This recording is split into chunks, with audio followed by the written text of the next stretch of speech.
Hey, what's going on? Just wanted to put another video out here, talk about wrestling some more. It's been on my mind lately when I'm talking, just to talk crap about wrestling. Some of the superstars that we miss from the 90s, things like that. Especially seeing, some of the stars coming back. Doink the Clown, really, I miss Doink the Clown so much, and I thought I thought he was pretty entertaining. He was still able to move around and things, and I think it would still be cool if he came back for a little bit, guys, I seen pictures, and I was looking for Doink the Clown pictures the other day, but ended up putting Demolition, which I miss Demolition. Lord rest, I believe, well, I don't know, I think they're both still alive, I think. Barry Darso, and I don't know who played Axe, but I'm blanking on that. But I don't know. I'm pretty sure Barry Darso is still alive. I'm thinking.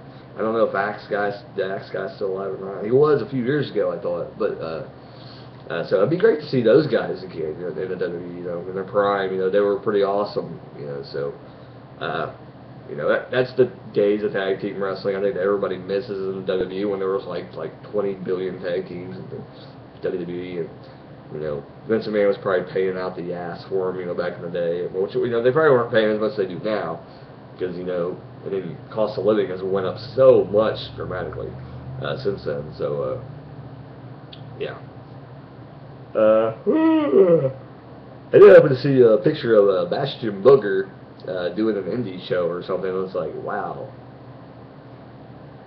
that's your headliner. When you go to an indie show, I don't know if I'd be buying a ticket there. Oh yeah, we got Bastion Booger coming in. No, how much are your tickets?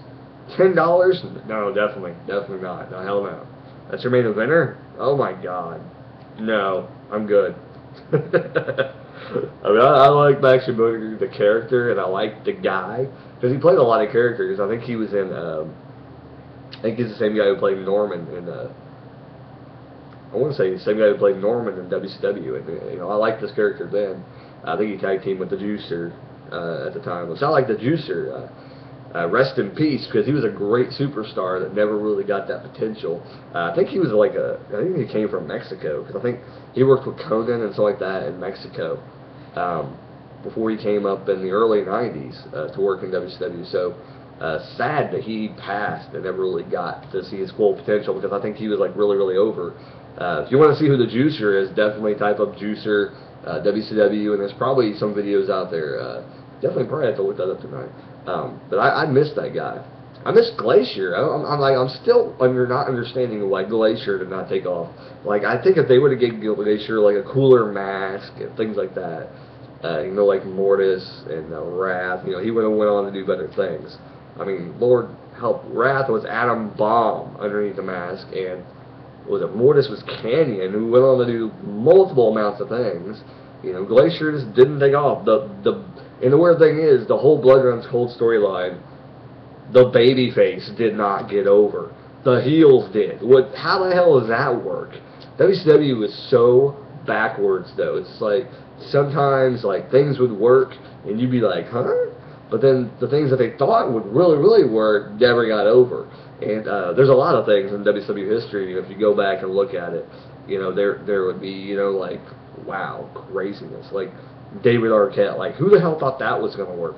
But I think it was resulted in, DDP having a reign, title reign, I think. I can't remember what exactly came of it. But I think basically that's when WCW started going down the shitter, because at that point they, had craziness and ensuing, and things started to just go downhill from there. But yeah, it's going to turn into a WCW discussion. Didn't mean to.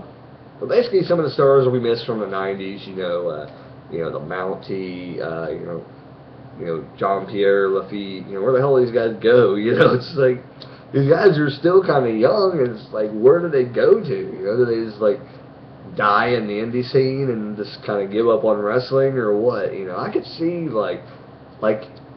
I don't know, back in the day, I could understand people really getting into wrestling, really wanting to stay in the business.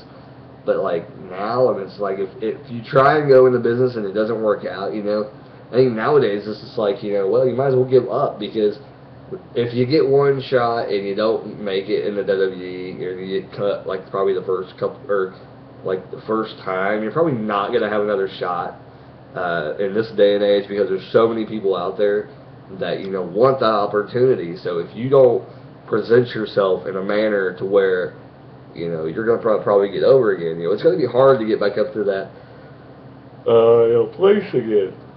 Now, there is exceptions to that rule, that somebody has gotten over, like, really, really big in the WWE, you know, and had a run as a certain character. They probably, like, people like John Morrison and, you know, Joey Mercury, you know, they probably could go and probably do indie singing and probably get a decent amount of money because people know who they are. But, you know, as time goes on, some of the newer fans are not going to know who they are, because, you know, WWE does not do a good job of, like, explaining history. Which I hope if the channel comes around, there will be more informing them of the past of the WWE and really showing, like, and the bad thing about it is, in the John Cena era, is, you know, basically what you can call it. To me, that's what I call it, basically. Or the PG era, as everybody wants to say. There has been a lot of people come and go, and nobody's really been a mainstay. Everybody's been rotating, and about every 5 years, you get a complete overhaul, and you get completely different characters on the TV. Which is great, but nobody's really stuck around except for your upper mid carders and main eventers, you know, and, you know, maybe a little bit of the few people, you know, in lower card, but mainly the lower mid carders, they disappear, they wipe them out completely and get completely new characters, which is kind of odd because you can't get rid of everybody, you know. I mean, I can see releasing, you know, 2 or 3 people a year, you know, and then slowly integrating new people in, and then, you know, next year, you know, the other people that were still around from the other part before, you know, firing or releasing about 3 or 4 of those, you know, but not like every single person basically, and starting over, you know. That's basically what happens. Seems like every 5 years we get totally different people. None of the people 5 years ago are in the WWE right now. I guarantee if you go back probably 5 years, half the guys in the lower mid card are probably not there anymore. And it's weird. It's like our generation will never know our past because, they're not my generation, but the current generation will never know, you know, what really was the past, because those wrestlers will not be around.